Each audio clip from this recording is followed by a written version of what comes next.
Hello and welcome to the Cardfellas Podcast Show. I'm Chris. He's Matt, and today we're talking about a topic that we know very, very well, and that's Gen Xers getting back into the hobby. And we did this. It was back in 2020 in the spring Yes. when we all kind of went on our little 3-week lockdown that lasted. I think we're on year 3 now.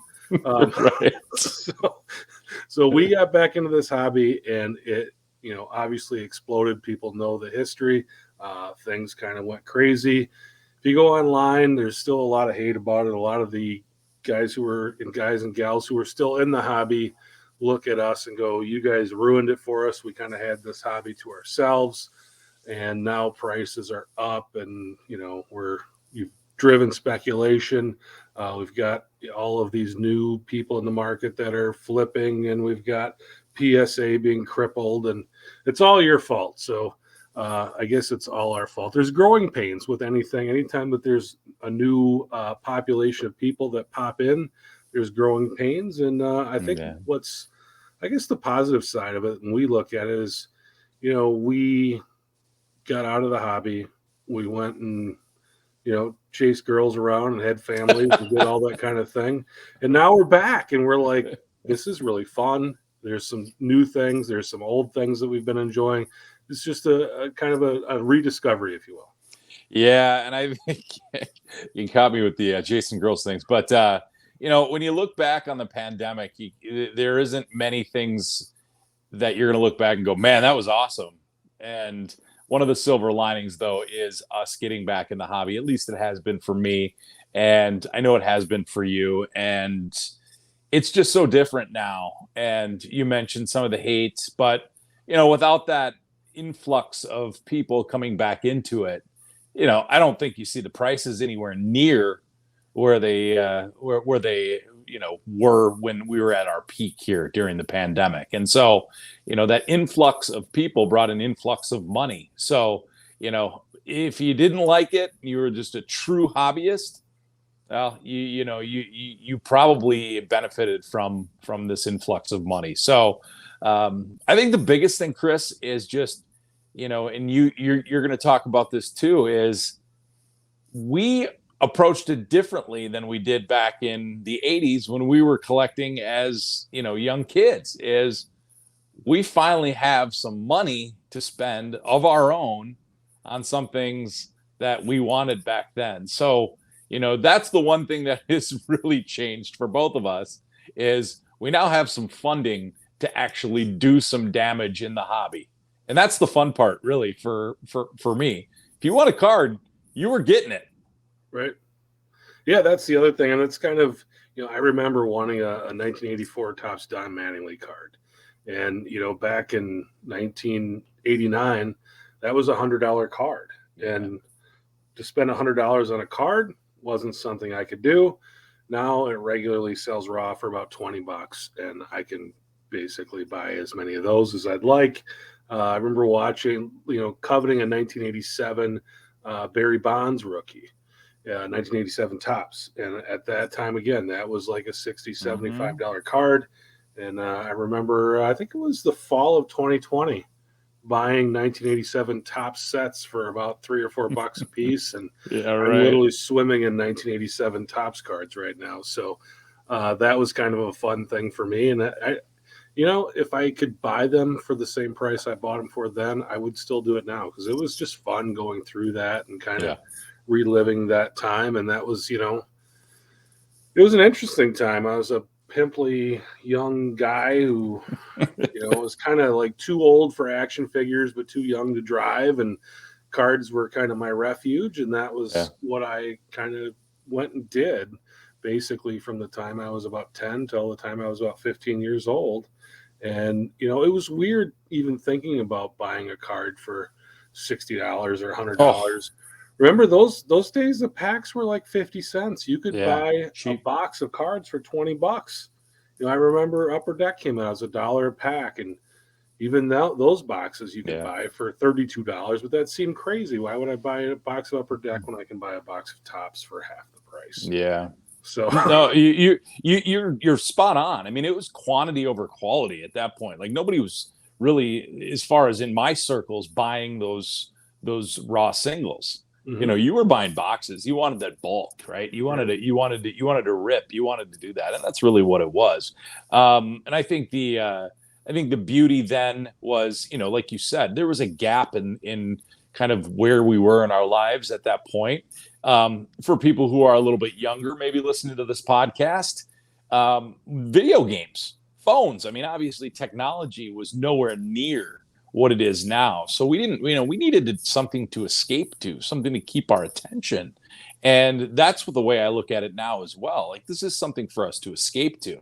Both of us have jobs, both of us have families. It's like, if I can go kill some time here and just relax and look at eBay or look at my cards, I mean, that's an escape now. It's like a true hobby where, a true hobby should be a release for you. And that's really what this has been. And, our friendship has grown because of it too, because we communicate all the time talking about cards. So it's just, there's some neat things to it. And again, I point to the pandemic being awful for so many, but there are some silver linings that came out of it as well. And this is definitely one of it, for one of those for me.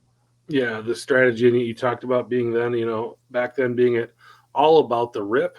Well, that hasn't changed. Yeah, right. Here in 2022, and a lot of it is still all about the rip. And I think that's kind of what I wanted to get into next. I mean, we talked a little bit about the past and getting back in and being able to have that nostalgia and kind of relive those times and go back and get the things we weren't able to get back then. I mean, I remember really wanting that Bo Jackson shoulder pads card. Now I've got stacks of those as well, Yes. So just finding that stuff. But, things have changed, and it is a different world. And it's amazing to me going out and talking to people.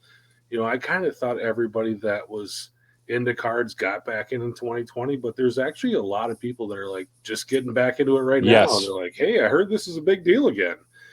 So if you're just doing that, there's been a lot of changes. That Beckett price guide that we all relied on in the 1990s is you see them still in the card shops, but I don't think anybody's looking at them. We've got eBay at our fingertips, and we can go on the phone and you'll hear the phrase comps a lot. And that is, you go into eBay, you type in what you're interested in, you press on the solds. It'll show you what those cards actually sold for, because we can list them for wherever we want. But what we want to know is what they're actually selling for. And you taught me that when I got back into the hobby. I remember that, and you said, "Oh no, here's how you find how the prices are of the cards are going for." Because that was one of my biggest concerns was, what if I underprice a card and I just get totally taken? And you're like, "No, here." So that was one of the things that I remember vividly. You showing me the solds on the advanced search term. So. I appreciate that. That was a game changer. So yeah, that technology is definitely changed the game 100%. Yeah, it's a new thing. And, back in the 1980s and 90s, if you wanted to go buy a box of Topps, you just go and buy a box of Topps. But now we got hobby and retail. Talk a little bit about the differences of those. Yeah, so the hobby comes straight from a hobby shop, and usually those are something that comes from the distributor right to the hobby stores, and that's really the intention, is to get people into the hobby shops, and that's just a benefit of owning a hobby shop and having your local card shop have those. Because it was becoming so prevalent at Target and Walmart and, your corner stores. They wanted to give a benefit to those, people that stuck it out and had card shops for all this time. And so if you wanted to get those, you had to go, the foot traffic, you had to go into those hobby shops. And, normally they cost more, as we found out getting back into the hobby. I think that was the other thing, Chris, that was so staggering. You and I walked back into hobby shops and we were like, whoa, there's boxes of cards that are $500. And you start looking, you're like, where are the cheap ones? Where are the 50-cent packs that we're used to buying? Now, I do realize times changed, but it went up so significantly. But then you look at it, okay, the hobby boxes have more hits, right? And that's what it's all about. The autos, the jersey cards, the RPAs, the numbered cards, the parallels. You get more of them, so you're going to pay for more of them. And so, but that was still staggering to me to see the prices. And we got in right about the time when Zion and Ja were the basketball darlings, and you're buying prism packs or boxes, hobby boxes for $800-900 a box. And I was just like, what is happening? And then on top of everything else, we started learning about grading. And you talk about, I think, Chris, I think you and I probably did, I would say me for sure. And I think you're probably in this as well. We did so much research on how to grade, what to do, all those things. I did so many YouTube tutorials before I sent anything in for grading. And I think that was probably the time I realized, like, okay, I'm back in for good, because I have spent a lot of time and effort learning about grading and how to send your cards to grading companies. And I remember first cards I ever sent into grade was to Beckett. I sent it to Beckett. And the reason I sent it to Beckett was because they were the cheapest. And so I kind of dipped my toe in, if you will, very, very, very slowly. And I got 5 or 6 cards back from Beckett. And I remember, I don't even know if you remember this, Chris, but it was like a Tom Brady rookie upper deck, a Michael Jordan second year sticker card, a Magic Johnson Larry Bird rookie card. And I got what I thought were horrible grades. I ended up cracking all of them and sending them to PSA. Once you start realizing, and again, that was a rookie mistake, PSA was the grading company that got you the best premium, the best return on your investment. And so, again, that was a learning curve. And I ended up getting much better grades at PSA and getting much higher value for my cards. But that was a learning curve. And between the hobby boxes being $800-900, the figuring out how grading companies work and how to send it, and the other story, Chris, that you and I will probably laugh at forever is, where did I send my cards? I sent a 137 card order to PSA, and I accidentally sent it to the Pokemon card grading. And it was like, oh my gosh, what are they going to do with my cards? Like, that was the biggest anxiety of my hobby rebirth, was 137 of my cards, and this is when it was taking forever to get graded, is sitting at PSA, and the Pokemon guy has all my cards. And it was a combination of modern, ultra modern, like, oh, you remember that, Chris? Like, I mean, that gave me anxiety every day. Best news about it, PSA, crank through those cards, send them back to me, and it was all good. But man, just screwing up and sending it to the Pokemon guy, all my sports cards, what a rookie mistake. But that's that's the story of us getting back in this. Right. Yeah, I remember. I mean, you were ahead of me on the grading game and kind of gave me some confidence to be able to do it, because the first 4 cards I sent were pretty big dollar cards that ended up being really big dollar cards when they were graded. And I honestly, I had been sitting on those cards for a few years and going, I don't know if I really want to do this or not. And you're like, hey man, I've been doing this and it's fine. And I do remember the Pokemon thing, and the Pokemon guy was actually pretty good to you, I think. He was actually the grades that came back were fantastic. And I think once the thing that I remember too about grading, and this is something that stills with us today. I mean, we're talking about 2 years later, is, the process in which you grade cards and get cards graded. Back then, you were less picky, right? Because we've talked about it many times on this show. You're getting cards graded for $8.88 if it's 80s baseball, $9 if it was 90 era basketball. So like, we had a saying, remember, Chris? It was like, I would text you or call you and be like, I'm thinking of sending, and it was like, just send it, baby. Just send it, baby. Send it. And it was just, we both, after all of this kind of went through, played itself out, and we started having cards. Now we're paying $25, and then we're like, the biggest regret was we didn't send more. Yeah. We didn't send more. We didn't buy more. But nobody nobody really, I think, saw this trend lasting that long, especially in it.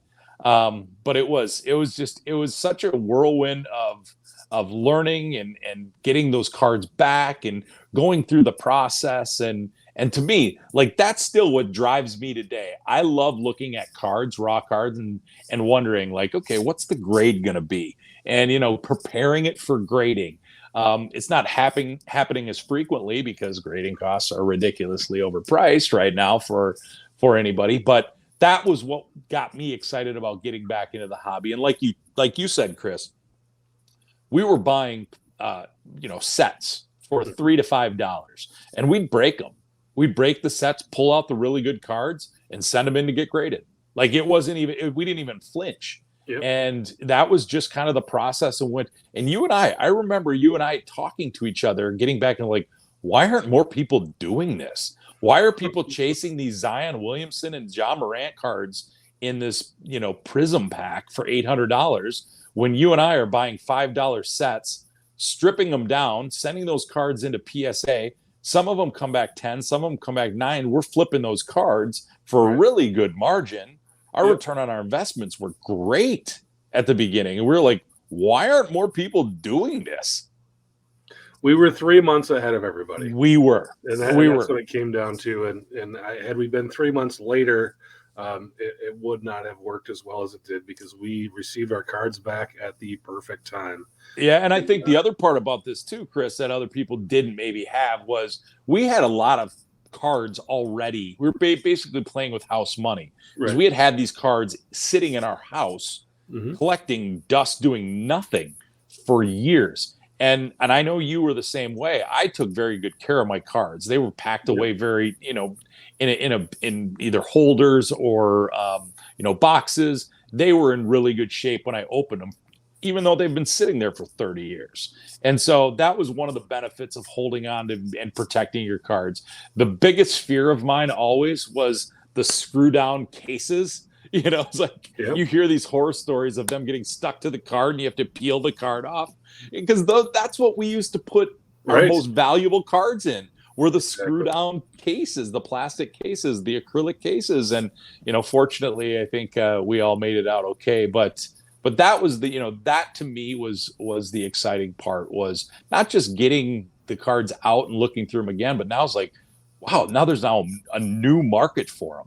Right. Like, there's a new, and that to me, I think, was what, got me hooked again.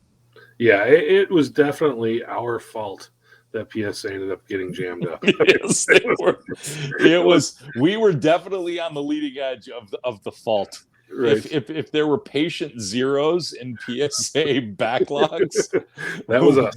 You and I are definitely high on that list. But that was, that was that. We'll talk for forever about the good old days, because it was. It felt like the good old days. And then you hear about people at these card shows, some of these dealers, they were getting cards graded for $3-4. Right. And I'm not talking about just like, they're getting like Walter Payton rookie cards for like $3-4. And so you think back to the people who are true hobbyists that have been around doing this and didn't take, that 30-year gap off, then, those are the people who are probably doing, as well as anyone, because they didn't have to wait for their cards, and their cards were there and they were ready for them. And so, and they paid next to nothing. But it's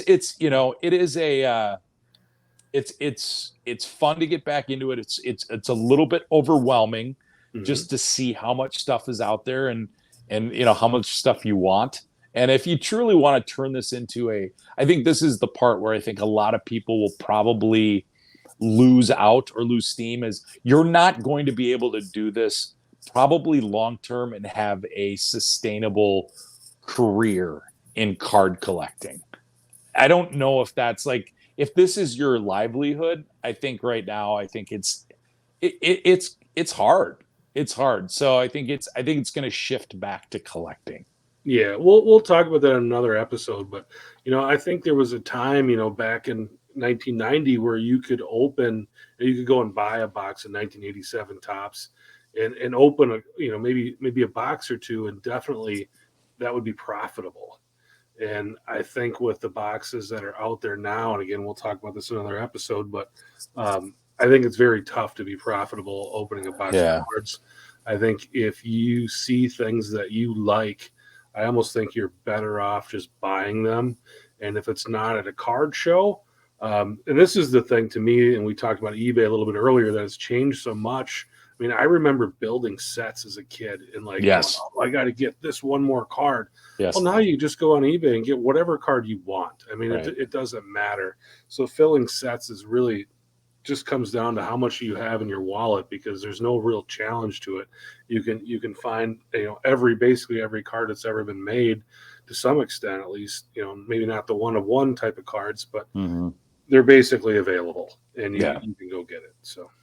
Yeah, I'm happy to be back in the hobby.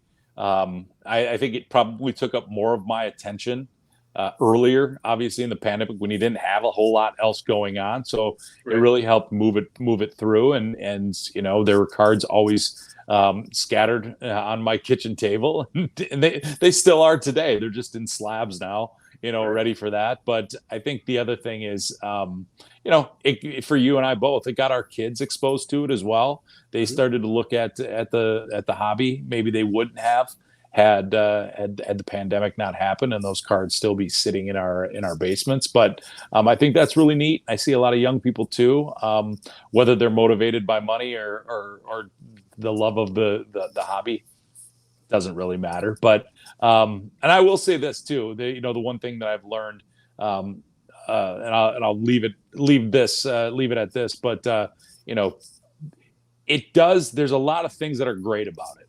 But, when you're trying to move product, selling on eBay is relatively easy. It's just labor intensive. It's work, when you're posting, taking pictures. And so, there's some ups and downs. And if you want to make some money on it too, you gotta figure out that process for selling as well. So you don't get those negative reviews, so you can maximize your sales. So a lot of new things, a lot of new quirky things, but for the most part, I'd say, overwhelmingly positive, and been a very enjoyable process getting back into this hobby. I just wish we would have bought more early on in the pandemic before everybody got in, right? Just buy more. Why don't we buy more? Like, I think there's certain cards that, I look back and I'm like, hindsight 2020. There was because we're both hockey guys. There was a Connor McDavid, a lot of the Connor McDavid PSA 10 Young Guns. And I remember they were selling for $610 PSA 10s. And I was like, I don't know if I want to do that. And then I was looking at his auto cards. And then I was looking at some dual auto cards with him and Gretzky. And I was like, gosh, because I was a McDavid fan. My kids are McDavid fans. I was like, that's just a cool card to have in my collection. Never pulled the trigger. Now, like, if you have that, that's one of the cards that has staying power. And that's one of the, those. It was, I think, hockey, obviously less collected. So you had a little bit more of an opportunity to make some money on those McDavid. But I just remember, tracking that price at $610. I think it's up to like $3,500 right now. So again, go back in your time machine and buy more. That's my only advice to everybody. Yeah, I remember seeing cards that were, PSA 10 type of cards that were $30 to $50 that, in 2021 and in February when we were at our peak, those were $800-900. So you could have 30x to your cash if you would have bought those things, pre-pandemic. But I also remember, late March, and I was stockpiling food, and like, we didn't know. That's a great point. So we were not in a spot where we're going to go, hey, let's go buy a bunch of baseball cards. We didn't know what the next 3 months were going to be like. So, you do. You remember things. Here's one more, and we'll leave it at this. I remember selling a Reggie Miller Upper Deck jersey card, and it sold for like over $100 right away. And I remember texting you. I'm like, I think I sold this one too low. There were no comps. There were nothing. Somebody got it in the first like 5 minutes, and I'm like, all right, I just got burned maybe. And it was something I had just gotten back in the hobby, and I was starting to post some of my raw cards. And it's just like, hey, you live and you learn, right? You live and you learn. And I think there's a big learning curve in today's hobby, especially for us Gen Xers who think We know it all when it comes to cards. Yeah, I would say just go out and get into it. And I think buying individual cards is a great spot to start right now. Kind of get your feet wet. Wonderful. Yeah. See what things are about. So collect what you like. That's the recipe for success, in my opinion. Exactly. Well, thanks for listening. Thanks for watching. We'll talk to you next time.